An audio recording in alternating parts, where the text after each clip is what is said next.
Hi, my name is Alexis Colvin, a licensed pharmacy technician at Healing Dose Compounding Pharmacy.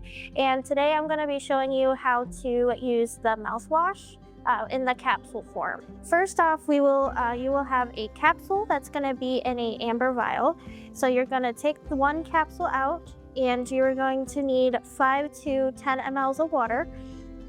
So you're going to take the container that will come with it, take the top off, and it will be a measured cup, and you would need 5 to 10 mLs of water, depending on what the doctor said.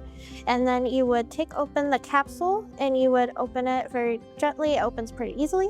And then you would pour in the powder into the cup. Okay, and after you pour the contents of the capsule into the cup, you would put on the lid, and you can shake it up that way, or you could use a stirring rod and do it that way as well. And then after that, you would take the syringe and you would draw up the 5 mLs. Okay. And then you would take that and then squirt it in your mouth, and you would swish and spit. And then after you spit it out, you just cannot eat or drink water for about 60 minutes afterwards. And after you do that, you would wash the container and the syringe with soap and water, and you would discard the capsule as well. And the capsules you can keep in your medicine cabinet or in a dry area. Thank you for watching. If you have any questions, please call us at Healing Dose Compounding Pharmacy.